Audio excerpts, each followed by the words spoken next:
Kembali lagi bareng Syifa dalam iTalks, informan masa kini. Di pandemi kayak gini, biasanya milenial pasti sering banget kepikiran tentang depresi, unwanted, overthinking, dan juga jenuh. Tapi kamu sadar gak sih, sebenarnya kalau salah satu kunci dari kebahagiaan adalah dengan kita mencintai diri kita sendiri dan kita menerima diri kita apa adanya. Nah hari ini, iTalks bakalan ngobrol bareng narasumber-narasumber kece kita tentang self-love. Sebelumnya, mari kita saksikan cuplikan berikut ini. Permasalahan kesehatan terkait pandemi COVID-19 adalah tingginya orang menderita gangguan kesehatan mental loh milenial. Hal tersebut terjadi karena beberapa faktor, diantaranya pembatasan sosial berskala besar, kekhawatiran keuangan, dan ketakutan sakit akibat COVID-19. Hal ini membuat orang menjadi depresi dan cemas berlebihan selama pandemi. Sebuah studi di Morbidity and Mortality Weekly Report atau MMWR menunjukkan bahwa gejala depresi dan gejala kecemasan lebih tinggi pada tahun 2020 dibandingkan tahun 2019. Dalam studi tersebut, orang yang mengalami gangguan kesehatan mental 74,9% berusia 18 hingga 24 tahun dan 51,9% berusia 25 hingga 44 tahun. Ternyata nih milenial, mencintai diri sendiri dapat membantu mengatasi stres, mengurangi gejala depresi dan kecemasan, meningkatkan fungsi kekebalan tubuh, serta meningkatkan motivasi loh. Lalu, gimana sih cara kita untuk bisa mencintai diri sendiri? Yuk saksikan iTalks selengkapnya. Nah ini dia narasumber kece kita. Halo Mbak Biang Lala, psikolog dari Ulas Asih. Gimana nih Mbak kabarnya? Halo Syifa, Alhamdulillah baik dan sehat. Gimana kalau Syifa, baik dan sehat juga kah? Alhamdulillah sehat Mbak Lala. Mbak Lala, sebelum kita lebih lanjut lagi, Syifa mau tanya-tanya dulu nih Mbak. Sebenarnya Ulas Asih sendiri itu apa sih Mbak? Oke, Ulas Asih itu apa? Sesimpel ini aja sih, mungkin platform yang fokus di edukasi tentang kesehatan mental, psikologi, dan memberikan layanan konseling psikologi, seperti itu. Jadi memberikan konseling psikologi gitu ya Mbak dari Ulas Asih ini ya. Tema kita hari ini adalah mengenai self-love. Menurut Mbak Lala, self-love itu apa sih Mbak? Oke, self-love itu apa? Sebenarnya kan definisinya banyak banget ya. Definisinya banyak dari berbagai ahli, dan ada salah satu definisi yang bisa dibilang favoritku nih, yaitu dari Deborah Kosaba, bahwa self-love adalah bentuk penghargaan untuk diri yang tumbuh dari tindakan mendukung pertumbuhan fisik, psikologis, dan spiritual. Jadi fokusnya pertumbuhan gitu. Jadi kita fokusnya ke pertumbuhan gitu ya Kak ya. Kalau ada beberapa faktor-faktor yang mungkin bisa membuat kita tidak mencintai diri kita sendiri. Faktor-faktor itu apa? Oke, faktor-faktor yang bikin kita nggak cinta sama diri sendiri itu sebenarnya sangat beragam nih Syifa. Karena kita di psikologi itu belajar yang namanya uniqueness setiap manusia.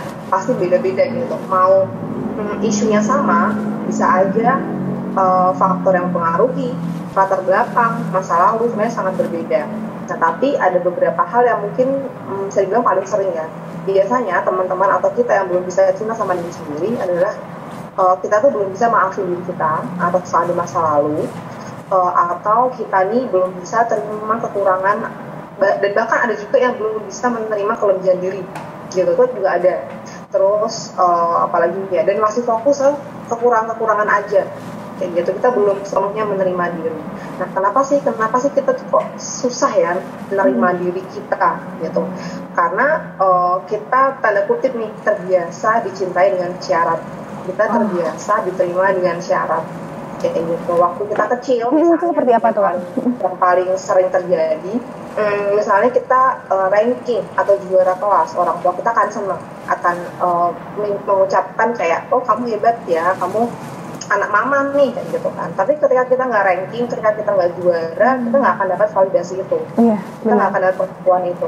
Dan sebagai anak, biasanya kita tuh nyari cinta cuma dari orang tua aja. Nah, jadi ketika orang tua nggak mau validasi kita merasa, oh berarti aku hanya dicintai kalau aku ranking, aku hanya dicintai kalau aku berprestasi. Jadi sekarang nih, sampai sekarang ketika kita udah besar, kita udah dewasa, ya kita akan sulit terima diri kita kalau kita mengalami kegagalan, kekurangan, ketidakberdayaan gitu. Jadi kadang yang membuat kita benci atau jengkel sama diri kita ketika kita nggak bisa melakukan apa yang kita mau atau mungkin mau sosial mau seperti itu.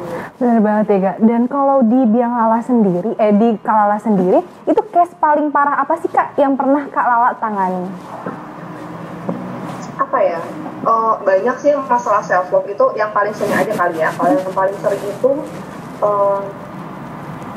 karena di apa ya sih ya, dulu orang tuanya tuh selalu ya tadi kan ngasih syarat, kalau nggak ini nggak itu ya mama nggak sayang gitu. Memang nggak secara tersurat ya, nggak yang secara tersurat bilang mama nggak sayang kalau kamu nggak ini, enggak. Cuman kan kita sebagai anak tuh kan cenderung sensitif ya.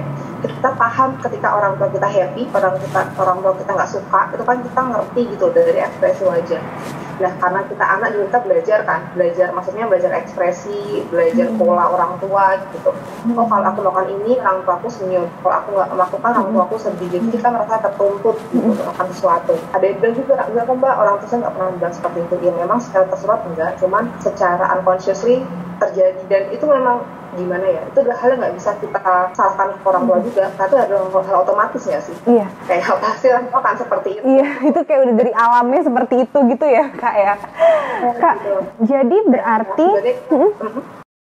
berarti kalau kita di masa remaja sekarang nih, kita di sekarang, pengaruh masa kecil kita, memori-memori di masa kecil kita ternyata sangat berpengaruh ya Kak buat kita mencintai diri kita sendiri di masa sekarang gitu ya Kak. Iya, sangat pengaruh sih. Kembali lagi banyak faktornya yang bisa membuat kita sayang atau cinta sama diri sendiri. Dan salah satunya adalah ya belajar. Kasarnya tuh gimana cara kita bisa sayang sama diri kalau kita nggak pernah diajarin atau nggak pernah ngerasain sayang gitu. Kalau di luaran sana itu banyak sekali mungkin orang-orang yang belum bisa mencintai dirinya sendiri. Masih menganggap bahwa diriku kurang. Nah, gimana sih Kak? Apa sih yang harus kita lakukan untuk kita tuh bisa mencintai diri kita sendiri gitu Kak Lala? Oke, yang perlu diingat pertama adalah self love ini adalah proses umur hidup ya. Jadi nggak ada kata berhenti untuk belajar kenal sama diri atau belajar sayang sama diri. Jadi yang perlu pertama kali kita sadari dulu. Nah, yang kedua paling sederhana adalah dengan cara kenalan sama diri sendiri. Kasarnya nih kita nggak akan PDKT sama orang atau sayang sama orang kalau kita nggak kenal duluan kan, gitu. Nah, jadi kenalan dulu deh sama diri sendiri. Misalnya tahu sukanya apa, tahu nggak sukanya kalau apa, tahu kekuatannya apa, kekurangannya apa. Nah, setelah kita udah tahu semua nih, kita analisis ya. Misalnya tadi kekuranganku adalah pelupa. Kira-kira kekurangan ini bisa aku backup pakai kelebihanku, atau kekurangannya masih bisa aku develop lagi, atau kekurangan ini bisa aku terima aja gitu kan. Kalau bisa aku backup ya backup, misalnya dengan rajin mencatat. Kalau misalnya bisa aku develop lagi, aku kembangin lagi, cari cara gimana dia bisa bertumbuh lagi. Kalau sudah diterima aja nih, biasanya emang kalau aku pribadi sih ya, kekurangan yang hanya bisa udah nggak bisa naik lagi kan, yang hanya bisa udah nggak sama kalau gitu Kak Rina Kak. Sempet kesel gitu, sama diri kenapa pendek gitu katakanlah. Tapi lama-lama ya udah kan udah nggak bisa lagi, kayak untuk apa sih aku masih menyesali atau mengeluh gitu, sampai akhirnya aku bisa menerima. Dan lagi-lagi itu butuh proses, nggak cuman semalam 2 malam aku langsung bisa menerima diriku gitu. Iya sih Kak, kalau menurut Kak Lala nih, seberapa penting sih Kak kita untuk mencintai diri kita sendiri? Karena tadi kan Kak Lala kan awalnya sempat bilang, aku dulu sempat karena tinggi badan gitu yang aku sesali gitu, nggak bisa dirubah segala macam. Nah, akhirnya Kak Lala itu bisa merasa buat apa gitu, berarti kan itu penting. Nah, menurut Kak Lala seberapa penting sih Kak self love untuk Kak Lala? Seberapa penting gini, kenapa sampai akhirnya aku menerima diriku dengan fisikku yang mungkin gak setinggi perempuan lain gitu, karena aku ada di masa dimana aku jengkel atau kesel tiap lihat perempuan tinggi gitu. Awalnya aku nggak tahu kalau itu aku iri, aku cuman kayak keselin banget sih, kayak mukanya kenapa gitu, pokoknya nyinyir aja bilang. Sampai akhirnya aku nyinyir, kenapa ya kok aku nyinyir ya, dia kan nggak salah apa-apa, dia kenal aja enggak. Sampai akhirnya aku tahu bahwa di balik nyinyirku, di balik penghakimanku sama mereka ada perasaan iri. Di balik perasaan ini itu ada perasaan rasa kurang. Di balik rasa kurangku ada perasaan kayaknya aku belum utuh, belum penuh gitu. Ya simpel kayak gitu. Kita bisa jadi membenci orang lain, kita bisa menghakimi orang karena kita nggak merasa urus sama diri kita sendiri. Kalau kita sudah utuh sama cinta yang kita punya, kita nggak akan menghakimi orang dengan mudah, kita nggak akan abuse orang, untuk biar kita merasa dicintai, biasanya di toxic relationship ya, kita pakai pacar kita, tanda kutip, kita pakai pacar ke pasangan kita agar kita bisa merasa dicintai. Padahal mencintai orang basicnya adalah berbagi cinta, berbagi kasih, bukan pakai orang agar aku merasa dicintai. Gitu, itu pentingnya self love. Ketika kita udah utuh sama diri kita akan lebih bisa genuine untuk berbagi ke orang lain. Kalau tadi Kak Lala cerita sama Syifa, banyak banget cara yang harus bisa dilakukan seperti melis, kita mencatat, semuanya gitu ya Kak. Nah, tapi ada juga nih Kak yang tidak sadar dan tidak paham akan hal itu. Gimana sih Kak cara dasarnya untuk kita tuh mendeteksi diri kita, kalau kita itu sudah mencintai diri belum ya? Aku sudah cukup mencintai diri aku belum ya? Atau aku ini malah terkesan egois? Nah, apa sih Kak bedanya self love dan juga selfish atau egois? Kalau self love itu aku juga ya, me too. Kalau selfish tuh semuanya buat aku, semuanya harus buat aku, perhatian orang buat aku. Kalau ada orang lebih daripada aku nggak suka. Tapi kalau self love ya mereka bahagia, aku juga berhak dong untuk bahagia juga. Biasanya aku suka analogi ini, misalnya gini, aku punya uang 10.000 di saat aku lapar banget, terus mau beli makan, terus Syifa datang ke aku, kalau aku lapar nih nggak ada duit, boleh nggak pinjam dulu duitnya. Kalau aku selfish, aku akan Syifa aku nggak punya uang, udah Syifa minta Bobby aja, minta yang lain aja gitu. Akhirnya aku makan sendirian, Syifa enggak. Sedangkan kalau self love yang utuh, yang genuine, yang karena self love itu dampaknya nggak cuma buat diri sendiri sih, tapi buat orang lain juga.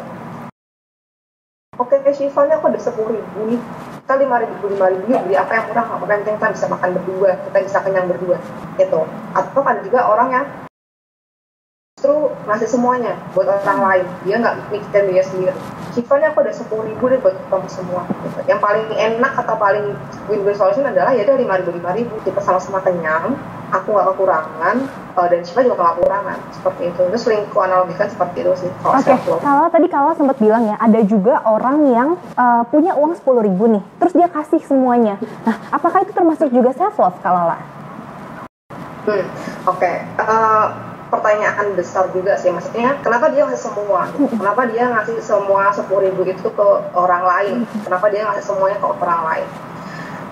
Bisa jadi karena dia nggak mau ditolak orang, karena dia pingin nyenangin orang, tapi yang pada imbasnya malah merugikan diri sendiri, kayak gitu. Kadang orang yang kepengen nyenangin orang berlebihan itu ya bisa dibilang ya belum sepenuhnya self love gitu. Dia takut kehilangan orang, takut hilang validasi dari orang lain, masih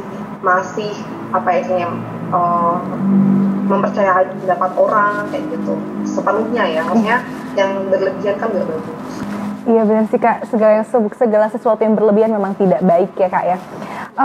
Nih Kak, gimana sih Kak cara kita tuh mendeteksi diri kita kalau kita tuh sudah belum ya mencintai diri kita sendiri gitu. Selain kita tadi harus ngelis gitu, apa sih yang buat kita tuh sadar kalau kita ternyata aku sudah nih mencintai diri aku sendiri, ternyata aku belum cukup mencintai diri aku sendiri. Nah itu biasanya apa sih Kak secara general gitu kalau misalnya tanda-tandanya gitu Kak? Menarik sih. Tanda-tandanya mungkin bisa dicek dari hal-hal kecil aja kayak tadi misalnya. Biasanya kalau ada 10.000, aku cari ngambil 10.000 gitu kan. Biasanya aku kasih semua ke Syifa. Sekarang enggak, aku bisa berbagi 5.000 kita sama kenyang dan it's okay. Aku bisa nolak orang atau aku bisa say no ketika aku memang lagi nggak bisa bantu orang misalnya gitu.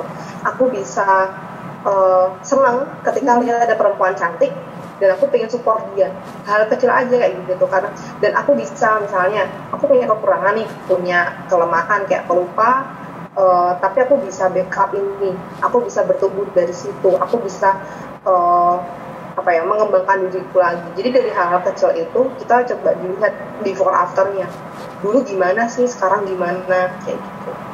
Berarti kita harus membuat perbandingan gitu ya Kak ya, antara dulu dan sekarang. Nah, biar makin seru nih Kak Lala, sekarang kita main games yuk.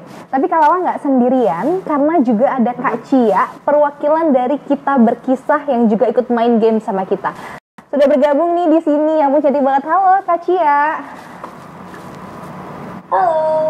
Kak Cia, suara Syifa sudah terdengar dengan jelas ya Kak? Jelas. Kak Cia sama Kak Lala boleh dong bersapa dulu dua-duanya nih. Jadi ini adalah Kak Lala. Kak Lala ini dari perwakilan dari Ulas ASI. Dan Kak Lala ini Kak Cia. Kak Cia ini adalah perwakilan dari Kita Berkisah. Jadi kita main games nih Kak. Syifa bakalan kasih 2 pilihan untuk Kak Lala dan juga Kak Cia. Yang nantinya Kak Cia sama Kak Lala bisa pilih salah satu dan kasih alasannya. Kenapa sih pilih jawaban tersebut? Udah mengerti Kak? Oke. Kita mulai ya. Yang pertama untuk Kak Lala dulu. Kak Lala pilih sakit fisik atau sakit mental? Oh my god. Gak bisa jawab. Aku pilih sehat jauh ya. Apa nih Kak? Soalnya sakit fisik sakit mental sama-sama gak enak. Iya bener sih Kak. Tapi kalau disuruh pilih nih, Kak Lala mau pilih sakit fisik atau sakit mental? Enggak pilih. Kalau Kak Cia, kalau sakit fisiknya masuk angin ya nggak apa-apa sih gitu. Kalau sakit mentalnya kayak low mood nggak apa-apa sih. Cuman kalau sakit fisiknya kanker. Gitu. aduh jangan sampai Kak. Kalau Kak Cia nih Kak Cia lebih pilih sakit fisik atau sakit mental Kak?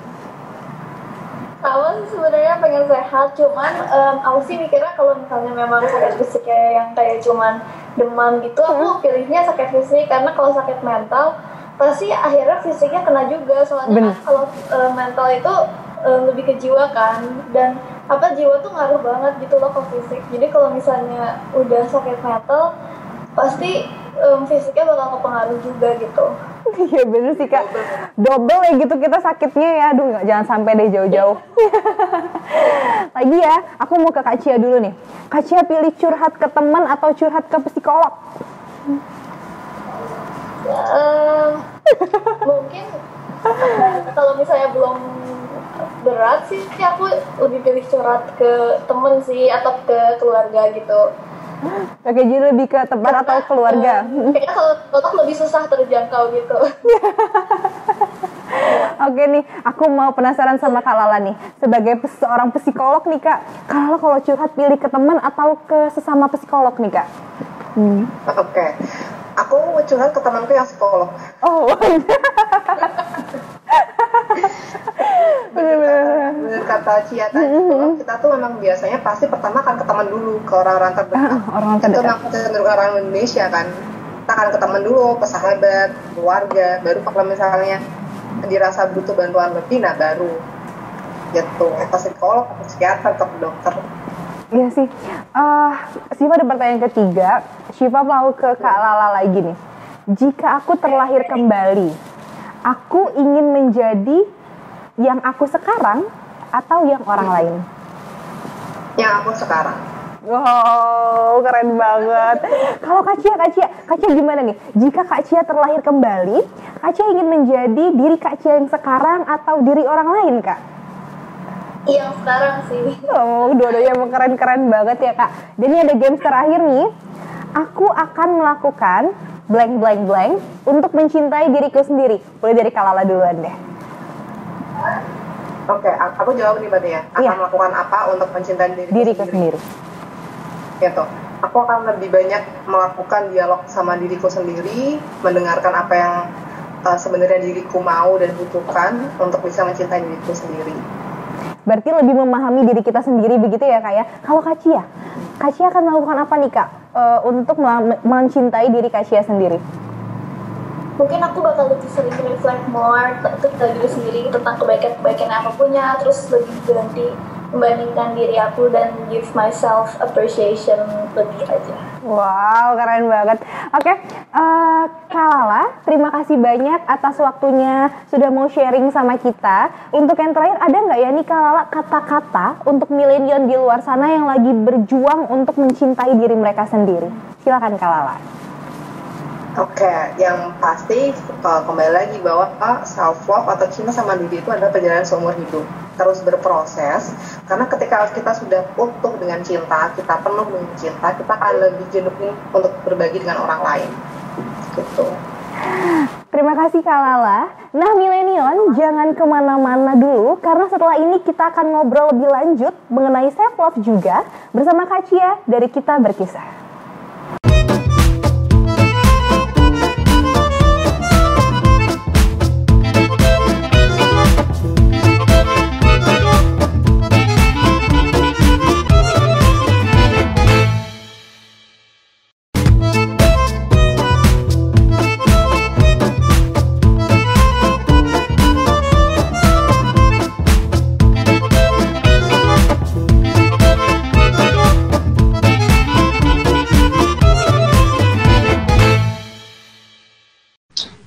kembali lagi dalam iTalks, informan masa kini. Tadi kita sudah main game bersama Kak Lala dari Welas Asih dan Kak Cia dari Kita Berkisah. Nah, sekarang waktunya kita berbincang mengenai self-love dari kacamata generasi muda. Tapi sebelum itu, Siva punya cuplikan untuk milenial. Check this out!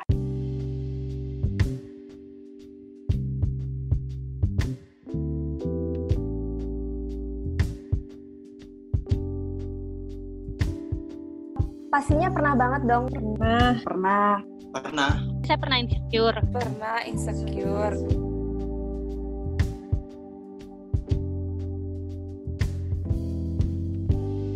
Biasanya tuh aku insecure dari berbagai hal, misalnya pendidikan, karir, dan segala macamnya, ataupun fisik. Nah, insecure-nya itu lebih sering ke fisik sih.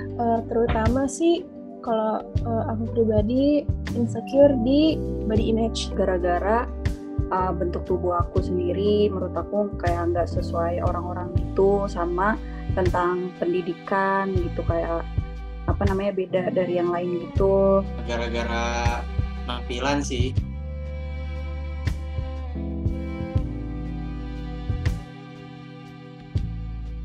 Penting banget karena biar kita juga lebih bahagia. Love myself sendiri itu penting karena untuk menghargai diri sendiri itu kita harus bisa mencintai diri sendiri. Penting banget sih cinta diri sendiri. Sebelum kita mencintai orang lain, cintai diri sendiri dulu lah biar benar. Oh, Kak Cia, lagi di mana nih, Kak? Lagi di rumah. Oh, Kak Cia di rumah aja ya? Di kamar, oke. Kak Cia, sebelum kita masuk lebih lanjut nih, Kak, Siva mau tanya-tanya dulu sama Kak Cia tentang Kita Berkisah. Sebenarnya Kita Berkisah tuh apa sih, Kak? Oke, jadi Mental Berkisah itu adalah mental health initiative di Indonesia, di mana tujuan kita adalah kita ingin membentuk safe space buat orang-orang di Indonesia supaya mereka tuh merasa aman gitu melalui banyak program yang kita buat. Jadi ada peer support group, terus ada webinar-webinar, ada konten-konten tentang mental health. Terus kita juga lagi bikin suatu program di mana kita menghubungkan masyarakat dengan psikolog, jadi e-counseling gitu. Nah, itu bakal ada nanti bulan depan. Kayak gitu sih kira-kira Kita Berkisah. Jadi Kita Berkisah ini berbasisnya e-counseling gitu ya, Kak? Nah, kalau yang di offline-nya kira-kira bakalan ada atau enggak ya, Kak? Nanti sih kalau misalnya sudah selesai pandemi, itu emang rencananya kita bakal ada kayak peer support group, acara-acara gitu. Bakal ada sih offline-nya. Nantinya bakal ada gitu ya, Kak? Kita hari ini tema pembahasan tentang self-love, Kak. Dari pengalaman Kita Berkisah, karena Siva sempat riset nih di Instagramnya Kita Berkisah, banyak juga nge-share konten-konten tentang self-love gitu ya, Kak. Nah, sebenarnya apa aja sih, Kak, struggle yang sering dialami anak muda tentang self-love ini? Nah, ini sih, kemarin kan kita memang ada program yang peer support group yang bikin kelompok-kelompok kecil cerita-cerita.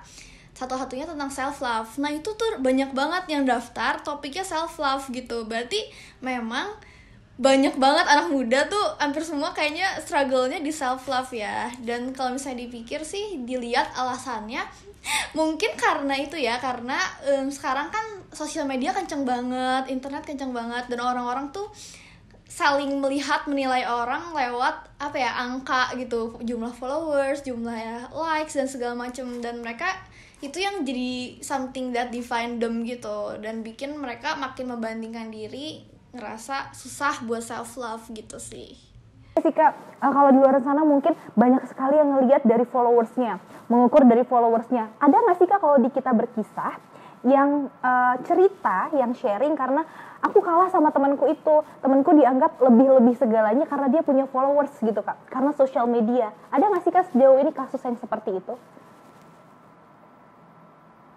Banyak dong, pasti ada yang kayak gitu. Terus gak cuman Instagram, juga mungkin ngebandingnya banyak orang yang ngebandinginnya juga tentang achievement gitu, kayak wah dia di LinkedIn banyak banget nih experience-nya gitu. Terus kalau gue ini banyak banget yang kayak gitu sih. Mereka emang ngelihatnya patokannya lebih ke sesuatu yang terukur gitu loh. Padahal kan itu sebenarnya belum tentu berarti kamu jadi lebih buruk gitu kalau misalnya itu. Iya sih, Kak, mana sekarang LinkedIn tuh lagi bener-bener digemarin kan, semuanya pada ngisi itu buat portfolio yang e-portfolio-nya gitu kan ya Kak ya. Nah, kalau menurut Kak Cia nih sebagai anak muda, kenapa sih Kak anak muda itu tidak bisa mencintai dirinya sendiri? Sebenarnya untuk alasan tidak mencintai diri sendiri itu mungkin pertama itu mereka nggak tahu value mereka. Jadi mereka terlalu fokus buat melihat apa yang seharusnya ada, apa yang harusnya mereka miliki, tapi mereka lupa tentang apa yang mereka miliki. Jadi menurut aku sih yang bikin susah itu lupa step itu gitu, lupa apa yang jadi self worth kita gitu. Nah terus yang kedua mungkin karena ini jadi terlalu banyak komparasi gitu ke orang lain, padahal kan itu padahal semua orang punya kelebihannya masing-masing gitu. Iya sih Kak, tapi komparasi yang seperti apa ya Kak yang Kak Cia maksud tadi? Komparasi seperti misalnya dia lebih jago ngomong atau dia lebih jago dalam akademis kayak gitu-gitu. Jadi selalu compare diri kita secara umum gitu ke orang lain gitu. Perbandingan antar individu gitu ya berarti ya Kak ya. Kak, terus apa aja sih yang harus dilakukan anak-anak muda untuk lebih cinta kepada dirinya sendiri?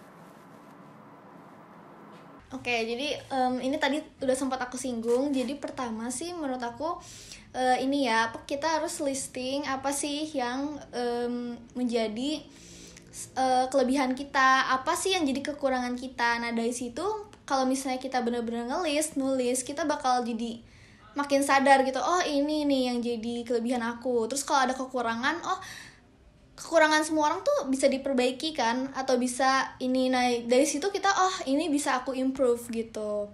Dan yang kedua itu tadi sempet ya disinggung sama Kak Lala, jadi berhenti ngebandingin diri sama orang lain, tapi bandingin diri kita sama diri kita yang lama. Jadi justru yang harus kita lihat itu jadi patokan itu diri kita yang lama, kayak diri kita yang lama tuh ternyata sekarang kita udah improve loh. Nah orang lain itu dijadiin motivasi aja, jangan di compare. Nah menurut aku sih gitu.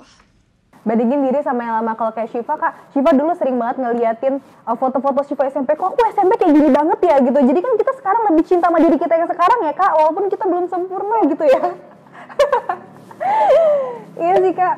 Nah kalau untuk Kak Lala nih, seberapa penting sih Kak self love buat generasi muda? Penting banget dong, pasti bener-bener penting, karena dari self love itu kalau kita sudah mencintai diri kita sendiri, kita baru bisa mencintai orang lain dengan full gitu, dan kita juga bisa melakukan hal-hal yang memang kita passionate about dengan lebih maksimal sih kalau misalnya self love. Apalagi kan kita nih masih muda gitu, perjalanan kita masih panjang. Jadi menurut aku step yang paling penting itu kita harus belajar buat nemuin nih value kita dan bisa mencintai diri sendiri gitu.